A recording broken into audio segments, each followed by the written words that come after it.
بسم اللہ الرحمن الرحیم۔ آج ہم قرآن پاک کی سورہ اخلاص کو سمجھنے کی کوشش کریں گے کہ اصل میں اس میں کیا پیغام دیا گیا ہے، اس کا موضوع کیا ہے۔ سورہ اخلاص قرآن پاک کی مختصر ترین صورتوں میں سے ایک ہے۔ قرآن پاک کی یہ صورت توحید کے موضوع پر ہے، اور جیسا کہ اس کے نام سے ہی ظاہر ہے، اخلاص اس کے معنی خالص ہونا کے ہیں، تو یہ صورت خالص توحید کے موضوع پر ہے۔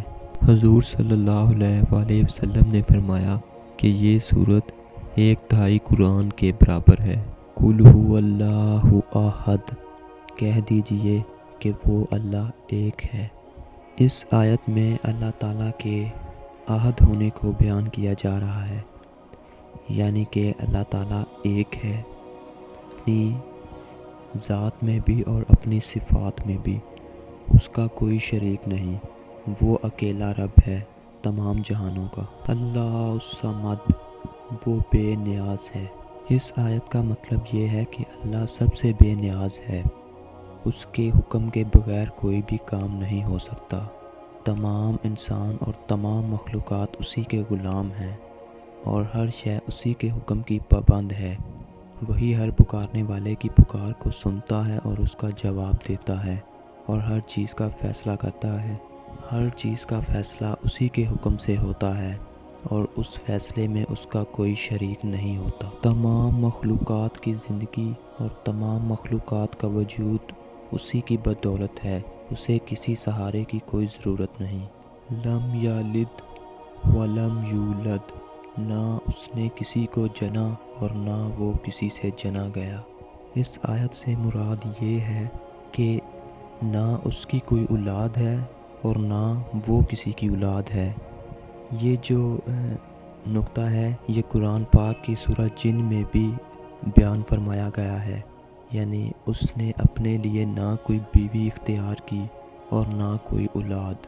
عیسائی جو ہیں وہ حضرت عیسیٰ علیہ السلام کو اللہ تعالیٰ کا بیٹا قرار دیتے ہیں، اور یہودیوں کے بعض فرقے حضرت عزیر علیہ السلام کو اللہ تعالیٰ کا بیٹا مانتے تھے، لیکن یہاں پر ان تمام باتوں کی نفی کر دی گئی ہے، اور اللہ تعالیٰ نے قرآن پاک میں فرما دیا کہ نہ وہ کسی کی اولاد ہے اور نہ ہی اس کی کوئی اولاد ہے۔ وَلَمْ يَكُنْ لَهُ كُفُوًا أَحَدٌ، اور نہ اس کا کوئی ہمسر ہے۔ ہمسر کے معنی ہے برابر ہونا، یعنی جو قدرت، علم، حکمت یا دیگر صفات میں یا ذات میں برابر ہو، لیکن اللہ تعالیٰ کا کوئی ہمسر نہیں اور نہ ہی کوئی اس کی برابری کرنے والا ہے۔ اس طرح قرآن پاک کی یہ صورت اسلام کے عقیدہ توحید کو پوری طرح ثابت کرتی ہے۔ حضور اکرم صلی اللہ علیہ وآلہ وسلم روزمرہ کے معمولات کا آغاز صبح کی 2 سنتوں سے کرتے تھے، اور ان میں یہ 2 سورتیں پڑھتے تھے۔ اس طرح اسلام کا عقیدہ توحید، جب انسان اللہ تعالیٰ کو واحد مانتا ہے اور یہ جان لیتا ہے کہ اس کی ذات کے علاوہ کسی اور چیز کی کوئی حقیقت نہیں اور سب ختم ہونے والا ہے، تو پھر اس کے دل میں صرف اسی کا خوف ہوتا ہے، وہ صرف اللہ تعالیٰ سے ڈرتا ہے۔ وہ پھر خوف، پریشانی، امید، ہر چیز میں صرف اللہ تعالیٰ کی طرف متوجہ ہوتا ہے۔ خوشی اور غم میں، امیری اور فقیری میں، ہر حال میں اس کا رخ صرف اللہ کی طرف ہوتا ہے۔ اس لیے شخص یہ جان جاتا ہے کہ جب اللہ کے سوا کسی اور چیز کا وجود ہی حقیقی نہیں، تو پھر اس کی طرف توجہ اور پکار کا فائدہ کیا ہوگا۔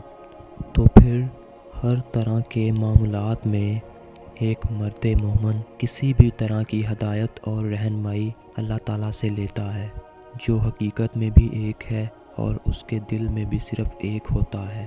تو اس طرح اسلام کے عقیدہ توحید کی سب سے خاص بات یہ ہے کہ یہ انسانی زندگی کے اندر نہایت گہرائی تک اترتا ہے۔ اسلام چاہتا ہے کہ انسانوں کی پوری زندگی اس عقیدے پر استوار ہو، اور انسانوں کی زندگی کا عملی نظام پورے کا پورا عقیدہ توحید کی اساس پر قائم ہو۔